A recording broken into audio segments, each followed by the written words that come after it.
Hi, my name is Chris Fulkins. I'm a research scientist at the New Brunswick Institute for Research, Data, and Training. And today I'm going to talk about some work we've done recently looking at health outcomes associated with low access to physician care and low continuity of physician care in New Brunswick. This work was supported by funds from the New Brunswick Innovation Foundation, was also supported by the Maritime Sport Support Unit and the Departments of Health and Social Development. And this study was conducted by this past summer by a group of summer students under my supervision. This was part of NBIRDT's Pathways to Professions Summer Experiential Education Program. This program gives undergraduate students a chance to work with NBIRDT researchers and conduct an original research project. So this was my research team for the past summer. So I just want to acknowledge their hard work on this project, as well as the work of Madeline Gorman-Asal. She was a research assistant with NBIRDT who was instrumental in this work and did a lot of the data analysis for the work you're going to see today. So now just to give a bit of background on how this project came about. So the topic we're looking at is access to physician care. And this is a frequently discussed topic in New Brunswick and elsewhere. We probably all know someone or have at least heard of someone who's had trouble accessing physician care in New Brunswick. When we look at the numbers, though, things don't look quite as bad as you might expect. A lot of people, I think, are surprised when they see this at first. About 90% of New Brunswickers have a family doctor. And this is actually more than any other province. So by this metric, New Brunswick's doing very well. Most of us have a family doctor. This is coming from Statistics Canada data from 2021. And here we're looking at a bit of a different measure now. This is the number of family physicians per capita. And again, New Brunswick's doing very well. We're number 3 out of all the provinces in Canada. So we have a good supply of physicians, and most of us have a family physician. So if this is the case, if we have a lot of family doctors and most of us seem to have one, why do we seem to hear so often about people having difficulties having access to see a family doctor? And so the answer to that starts to become apparent when we look at things in a bit of a different way. So here I'm showing some results from the Health Council's Primary Health Survey in 2020. And what we're looking at here are among people who have a family doctor. Those people are only seeing their family doctor when they need to see a physician about half the time. And the rest of the time, they're maybe going to the emergency department or they're making use of a walk-in clinic, but they're not seeing that family doctor even though they have one. And so you might wonder why this is. And so if we look down below at the part of the graph in orange, we can maybe start to understand a bit about that. People who have a family doctor are only able to get an appointment within 5 days about half the time.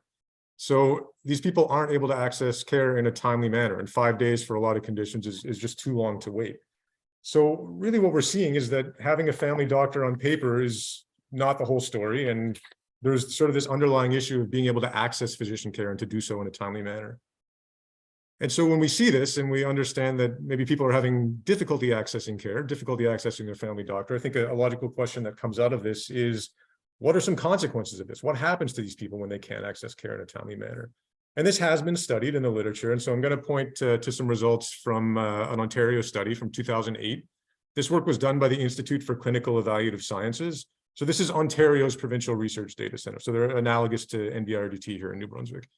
And so what they found was that when people have low access to care or low continuity of physician care, they have an increased likelihood of ending up in the emergency room, an increased likelihood of ending up in the hospital. So it really looks like there may be some tangible health impacts of having this reduced access to care. So this is where our work comes in. So our goal was to take a more in-depth look at low access to physician care in New Brunswick. And we did so using administrative data access through NBIRDT. And we had 3 research questions that we wanted to address. And so the first is, how prevalent is low access to physician care in New Brunswick? And this is sort of using this different administrative data approach rather than the survey approach that we saw a couple of slides ago. We also wanted to look at, who are these people? Who's experiencing low access to physician care? So where do they live? Who are they in terms of demographic or socioeconomic characteristics? And the next question we wanted to look at is, what are some consequences of low access to physician care? So what happens to people and what happens to their health when they have potentially reduced access to physician care? So the first thing we had to do in order to conduct this study was to come up with a way to measure access to care using administrative data. And we did so using a couple of proxy measures. And these were methods that were used by that Ontario study from 2008 that I mentioned. So the first proxy is based on frequency of physician visits. So what we're doing here is we're starting by identifying a population of people with chronic conditions. And so these are people that we know should be seeing a doctor with some regularity. All the conditions that we're looking at, according to guidelines, they recommend follow-up at least a couple of times a year. So all these people should be seeing the doctor. And then what we do is we use physician service billing data, and we look at a 2-year period, and we count how many visits they actually had with a provider, so a physician or a nurse practitioner. And if these people with chronic conditions are seeing a provider less than 3 times in that 2-year period, we're going to assume that's maybe because they had trouble accessing physician care, nurse practitioner care, and we're going to classify them as low access. And then on the flip side, if they're seeing a provider 3 or more times in that 2-year period, we're going to classify them as having high access, or at least higher access than the low access group. Our next proxy measure of access to care is continuity of care. So this refers to seeing the same provider most of the time. And we know from the literature that this has been associated with better health outcomes. So if you're seeing the same doctor most of the time, you're going to do a little better in terms of your health. And how does this serve as a proxy for access? Well, you can imagine if someone has a family doctor, they're going to be seeing that doctor more often than not. So someone with a family doctor will have good access because they have a family doctor, and they're going to end up having good continuity of care because they're usually going to be seeing that doctor. Whereas on the flip side, if someone doesn't have a family doctor, they're making use of, say, walk-in clinics, emergency room, they're probably going to be seeing a mix of different physicians. And so that person with lower access is also going to end up having low continuity because they're seeing a different provider a lot of the time. So the way we measure continuity of care is, again, we're using physician billing data, and we're looking at a 2-year period, and we count the number of provider visits someone has had with their most frequently seen provider. And then we divide that number by the total number of provider visits someone had in that same 2-year period. And if the result of that fraction is less than 50%, we're classifying that person as low continuity. And if it's 50% or higher, we're classifying them as having a high continuity. So here's just an overview of our study design. So for all the outcomes I'm going to talk about, we're looking at a 2-year period. And for most of those, we're looking at 2017 and 2018. Our study population is New Brunswick residents aged 20 and older with 1 or more chronic conditions from the list that you see here. And we're getting information on those chronic conditions from the Canadian Chronic Disease Surveillance System data. Also note, we are excluding nursing home residents, special care home residents, and prison inmates from this population. So when everything shakes out, we end up with about 338,000 people in the study population. And here, this is just summarizing, again, how we're breaking that study population down. So we're dividing that group into low access and high access based on this frequency of physician visits metric. And then we're further breaking down into low and high continuity. And that's using that UPC index I mentioned. And just making the point here as well, we're only looking at continuity among that group that has 3 or more physician visits in the 2-year period. And that's because we need a critical mass of physician visits to calculate that UPC index. Okay, so we can start to look at some results now. So here we're looking at the prevalence of low access to care and low continuity of care in the province. And we see about 7% of our population has low access. And this is actually pretty close to what they found in the Ontario study. So Ontario, they found 2008, about 5% of their population had low access to care.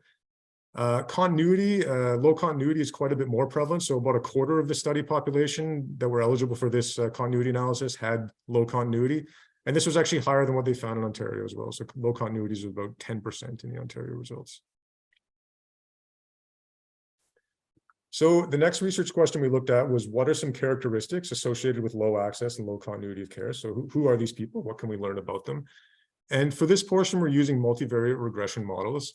And we're basically asking, what's the likelihood of ending up in the low access group compared to the high access group? Or what's the likelihood of ending up in the low continuity group compared to the high continuity group? And what are the independent variables or the explanatory variables that might help explain this? And so here I've listed the independent variables that we're including in the models. So we have age, sex, where you live. So if you're living in a rural or an urban area, what health zone you're living in. We have what language you prefer to speak, so English or French, whether you have a history of social assistance use, what income quintile you fall into. We've also included the Canadian Index of Multiple Deprivation. So this is a combined metric that brings together several measures of social well-being. It includes economic factors, residential instability, ethnocultural composition, and situational vulnerability. And these 4 elements are included in the models separately. And we're also including in the models chronic health conditions, both the total number someone has and the type of condition as well. And just to summarize the data sources we're using here, so our basic demographic, geographic information is coming from the citizen data. Social assistance data is giving us insight into the history of social assistance use. We're getting our chronic disease information from CCDSS I mentioned earlier. And we're also using StatCan data in some cases here. And this is for cases where we don't have individual level data for certain characteristics we're interested in. And so we're using StatCan data to provide what we call area level variables. And so what this means is that we'll use StatCan data to determine an average value for a variable of interest for a small geographic area, so a neighborhood of maybe a couple hundred people. And then we just assign that value to everyone who lives in that neighborhood. So it's a way to get around not having individual level data in cases where we don't have that. And here we're doing that for income quintile, we're doing it for the deprivation index, and we're doing it for preferred language. Okay, so we can look at some results now. So here we're looking at characteristics that we found were associated with that group that has low access to physician care. And I'm not showing you everything here, so we're not looking at all the factors that were included in the model. These are just the ones that had the most significant difference between the groups we're comparing. The numbers you see in blue here, these are odds ratios. So the way to read these, if you look on the top here, we have male and it says 2.2. So that means that males are 2.2 times more likely to be in the low access group than females. The vertical dashed line you see here on the left of the screen corresponds to an odds ratio of 1. An odds ratio of 1 would mean there's no real difference between the groups we're comparing. So if it said 1 by male, so if the red dot was on the line for males, that would mean that there's basically equal likelihood of males and females being in the low access group. So what that means is as our red dot moves away from the dashed line, we're seeing a bigger difference between the groups we're comparing. The error bars surrounding the red dot is our 95% confidence interval. So as long as that error bar is not crossing that dashed line you see on the left, we can be pretty confident that we're seeing a difference between the groups that we're comparing. And just to make the point, the 4 red dots on the left part of the screen, there are error bars surrounding those, but they're very small, so they don't show up due to the scale of the graph. None of those cross that dashed line, so these are all significant results we're looking at. So just to summarize our results then, people in the low access group are more likely to be male, they're more likely to be younger, live in a rural area, to prefer English language, and they're actually much more likely to have dementia. So this was a very striking result. People with dementia are 18 times more likely to be in that low access group. And just to make the point as well, our findings here actually lined up quite nicely with the findings from the Ontario study. That study also found the low access group was more likely to be male, younger, and rural living. So here we're looking at the same setup, but looking at likelihood of being in our low continuity group now. So you can read these results in the same way. The results we see are a little bit different this time. So the low continuity group is more likely to be female. Again, more likely to be younger, but more likely to be urban living, prefer French speaking, and we don't see that strong association with dementia for the low continuity group. These results, again, also lining up nicely with the Ontario results. They found that the low continuity group was more likely to be female, younger, and urban living.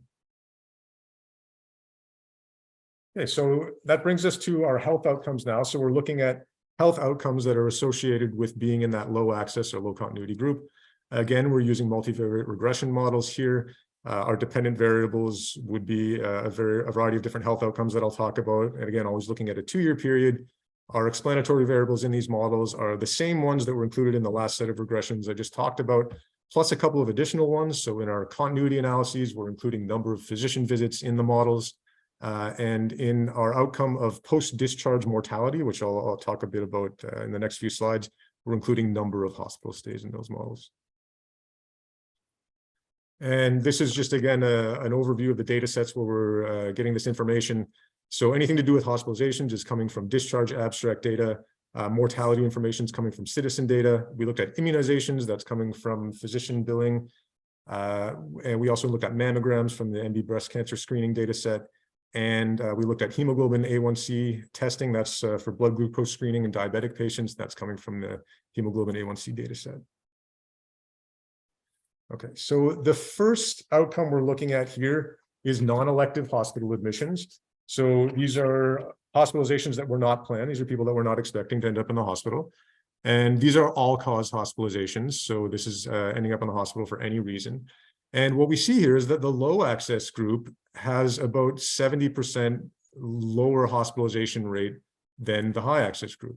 And this was a bit of a surprising result because the Ontario study found the opposite. They found that their low access group was more likely to end up in the hospital. So there's a couple of things that might be underlying this. So there are some methodological differences between the Ontario study and ours. This could also reflect that maybe things were different in Ontario in 2008 than they were in New Brunswick in 2018. You know, we're looking at a different place and a different time. Something else that could be going on here is that we may be selecting for a population that's a little bit less sick with that low access group. So remember, we're defining low access as people who visit the doctor less often. It's possible that maybe that group is doing a little better with their health, and that's part of the reason why they're not going to the doctor as often. And so consequently, they may also not be going to the hospital as often. I will point out, I just want to reiterate though, that no one in our study is perfectly healthy. Everyone has at least one chronic condition, which should be putting them in front of the doctor, according to guidelines, at least a couple of times a year. So we should definitely be seeing a substantial amount of physician visits, even from the low access group, and we aren't really seeing that. Something else I think it's important to keep in mind here. This decreased likelihood of hospitalization in the low access group, that could still be a reflection of reduced access to care. These people are in front of a doctor less often. They have less potential likelihood of being referred to higher levels of care that might include hospitalization. Also, because of their lower access to care, they might not be able to, because of their living situation, make use of or access higher levels of care like hospitalization that are suggested for them by their physicians. So we could still be seeing a reflection of that in this as well. So just a few things to keep in mind that might be underlying this, this result here. Now, when we look at low continuity of care, we see a result that's actually in line with what the Ontario study found. So our low continuity group had about 60% higher hospitalization rate than the high continuity group. The next outcome we looked at was non-elective hospitalizations for ambulatory care sensitive conditions. So in the last slide, we were looking at hospitalization for any reason. Here we're looking specifically at hospitalizations for what we call ACSC, ambulatory care sensitive conditions. These are conditions for which it's been recognized that hospitalization is preventable if you have adequate care in the ambulatory or community setting. And so asthma would be an example. The literature suggests that if you have adequate care for your asthma, say through your family doctor in the community, you're less likely to end up in the hospital. So this really tends to reflect preventable hospitalizations. Ambulatory care sensitive conditions are defined by CIHI. And the ones I show listed here, those are the ones that we considered for our study. So a subset of the total set of those. So when we look at hospitalization for ACSC, we see a very similar pattern to the all-cause hospitalizations. So our low access group, less likely to end up in the hospital than the high access group, but our low continuity group is more likely to end up in the hospital than the high continuity group. Next, we're looking here at readmissions to hospital within 30 days of discharge. So this is, you're in the hospital, you get to go home, but then you have to go back to the hospital within 30 days of that. And these are urgent readmissions. So these are not planned readmissions. These weren't expected. This is a commonly used metric, and it's thought to reflect quality of care. So the idea is that if the quality of care you received in the hospital or the supportive care you received in the community upon discharge from hospital was maybe a bit less than adequate, there might be a higher chance that you end up having to go back to the hospital sooner than you might have hoped. So when we look at our readmissions, we see again a similar pattern that we saw with the hospitalizations. So the low access group is less likely to be readmitted than the high access group, but the low continuity group is more likely to be readmitted. So we're seeing potentially an interesting pattern here, at least with the continuity. Continuity seems to be important, continuity of care for keeping you out of the hospital. If you're in that low continuity group, you're more likely to end up in the hospital and more likely to be readmitted there in short order after a discharge as well. So here we're looking at length of hospital stay now. So this is how long you're in the hospital. This can be a reflection of maybe how severe the reason is that you ended up in the hospital. The results here are read a little bit differently. This is a linear regression. So the numbers in blue here don't represent a ratio. They're actually, you can look at this as sort of a plus or minus number of days you're staying in the hospital compared to the other group. So for example, here it says low access versus high and 0.05. So you can read that as the low access group is in the hospital for on average 0.05 days longer than the high access group, which of course isn't very long at all. And the error bars here, if they're crossing this dashed line, which is at 0 in this case, that's meaning that we're not very confident in that result. So it's basically a non-significant result. So what we're seeing here is that there's really no significant difference in length of hospital stay between the low and the high access group. The low continuity group, it looks like they might have a little bit shorter length of stay, but the effect size really isn't very large here. Things look a little bit different, however, and a little more interesting potentially in terms of length of stay when we focus on seniors. So what we're doing here is on the top, we're looking just at low access people and we're comparing seniors to younger adults. And on the bottom, we're doing the same thing, comparing seniors to younger adults just among the high access group. And so what we can read from the results here, if you're in the high access group and you're a senior, you're in the hospital for about a day and a quarter longer than a younger adult would be. And then on the top, if you're in the low access group and you're a senior, you're in the hospital for about 2.5 days on average longer than a younger adult would be. So altogether then, what this is suggesting is that someone who's older is going to stay in the hospital longer on average than someone who's younger. But that difference is more pronounced in the low access group. So it seems like low access might be particularly important for seniors when we're talking about length of hospital stay. Next, we're looking at mortality in hospital. So this is your likelihood of dying during a hospital admission. And if you're in the low access group, you're about 70% more likely to die in hospital compared to the high access group. Low continuity group, we don't see any significant difference there in terms of mortality. And here now we're looking at mortality within 1 year of discharge from hospital. So this is, you're in the hospital, you go home, and now we're looking at your likelihood of dying within that year following your discharge. This is another commonly used metric, again, potentially reflect quality of care.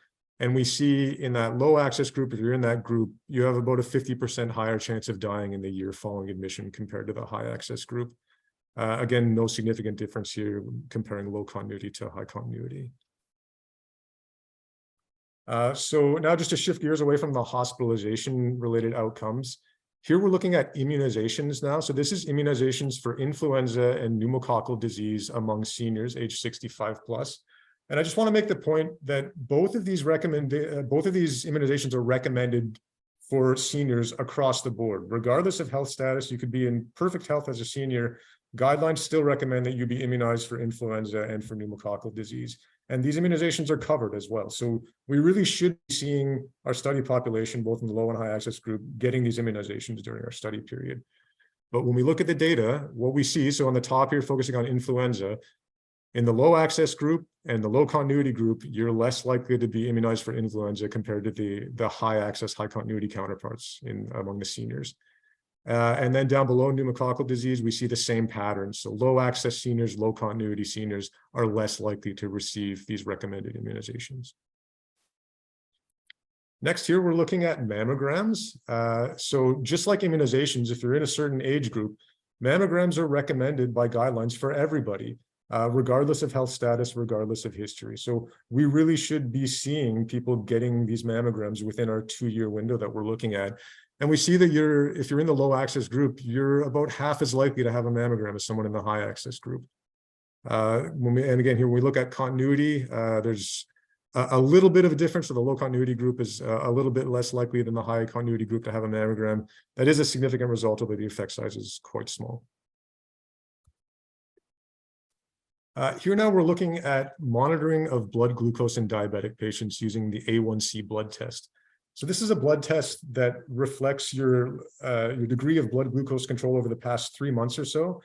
This is a very important test that physicians use to monitor how a diabetic patient is doing with their blood glucose. And this is a cornerstone of diabetes monitoring and management. This test is recommended by guidelines at minimum every 6 months for anybody with diabetes, regardless of how well they're doing. So you could be doing as best as you possibly can with your blood glucose control. It's still recommended that you have this test at least every 6 months to minimize your risk. And if you're doing less well with your blood glucose control, it's recommended you be having this test every 3 months. So again, here we really should be seeing all of our population, even in the low access group, having this test several times in our 2-year window. And what we see is that if you're in the low access group, you're having this test about a quarter as often as the people in the high access group. When we look at continuity, a little bit less likelihood in the low continuity group of having the test compared to high. Again, a significant result, but the effect size is not high. So you may be thinking, well, maybe this is okay. Maybe the low access group are doing better with their blood glucose control. So they're falling into this every 6-month requirement compared to the every 3 months. So maybe it makes sense they're being tested less often. But I just want to address it on the next slide. We see that this isn't really the case. So in the table here, we're looking at the average number of tests per person per year. So the low access group is having effectively half a test per person per year on average, or 1 test in the 2-year window, which is, again, about 4 times less than we're seeing in the other groups. And again, we look at the guidelines, even in the best of all possible worlds, this low access group should be having about 4 tests in the 2-year period, and they're having 1. So just to make the point that the low access group really isn't being tested often enough for A1C, and the literature would suggest they're at risk because of this. So here now, we wanted to look to see if we could see, what are potentially some consequences associated with that reduced frequency of A1C testing in our low access group. So here we're looking at the results of the A1C test. And specifically, we're looking at the prevalence of having a good result on that test. So a good result on A1C is a result of less than or equal to 7%. That means you're doing well with your blood glucose control over the past 3 months. And what we see is that that low access group is more likely to have a good result, so a good reading on their blood glucose, so about 20% more than the high access group. So they are doing a little better, seemingly, with their blood glucose control. Now, I do want to point out this is an average result, so this does not mean that there aren't people in the low access group who may be running into trouble because of that less frequent monitoring. So I think it's, it's important to keep in mind, these guys might be doing better in terms of their blood glucose control. We also don't know, there may be other sort of downstream, sort of longer term consequences we're not able to observe here as well. So I think an important take home here is that the low access group we saw, they weren't being tested as frequently as recommended by guidelines. Those guidelines are evidence-based. They're meant to help limit or manage risk of diabetes complications. And this low access group simply isn't being tested often enough. And so they may be at risk because of that. Okay, so I'll end there in terms of the results. So I know that was a lot. So I just want to summarize everything that we talked about in the last several slides. So what we saw is that in the group that has a low frequency of physician visits, and remember, that's our first proxy for low access to care, that group is associated with a decreased likelihood of immunization among seniors, so both for influenza and pneumococcal disease, a decreased likelihood of preventive screening, so in terms of mammograms in this case, decreased likelihood of chronic disease monitoring, looking at A1C tests among diabetics, longer hospital stays among seniors, increased likelihood of dying in hospital and within 1 year of discharge from hospital. And we saw that individuals with dementia were substantially more likely to be in that low access group. Okay, now moving to what we saw for our low continuity group. So this was our second proxy of access to care. This group was associated with decreased likelihood of immunization, again, among seniors, increased likelihood of hospitalization, both for any reason and for those ambulatory care sensitive conditions, and increased likelihood of readmission to hospital within 30 days of discharge. So what can we do with these results? So I think these really are a good first step in beginning to understand more about low access to physician care in New Brunswick, how prevalent it might be, who might be most affected, and what some potential consequences might be. Obviously, further work is going to be required to understand these things in more depth, but I think our work that we talked about today could help inform some future studies in this area. So for example, another researcher might form a hypothesis based on some of our findings, and they might say, okay, I want to look at access to care more directly. So maybe I'll conduct surveys or interview patients. Then they could take that data that they've collected from the interviews, bring that into NBRDT and link it to administrative data. And then we could do something like study some of these same outcomes, but then linking to a more direct measure of access to care. So just as an example of the kind of things that could come out of the research we talked about today. From our perspective, just in terms of some next steps that we'd be interested in doing. So one thing that I think would be interesting is to repeat similar analyses, but to look at defining low access and low continuity of care based on looking specifically at visits to primary care providers. So in this study, I don't know if I mentioned, we counted visits to any provider. So it includes family doctors and specialists. So it'd be interesting to see if things look different if we just focused only on primary care providers. We'd also be interested in looking at emergency department visits as an outcome. So this was something that was included in the Ontario study. We now have access to the data to do so, although we didn't have that at the time the study was done. And I think something else that would be interesting to do is, rather than using these proxy measures of access to care, would be to do a similar analysis, but to look at people who either have or do not have a family doctor and see how things compare and see how maybe things look different when we look at things that way. And that's something I hope to be able to do in future when we have the data that we would need to do something like that.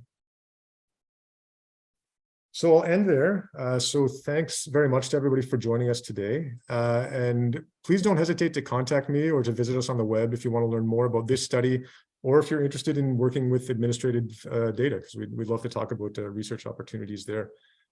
So thanks very much, everybody.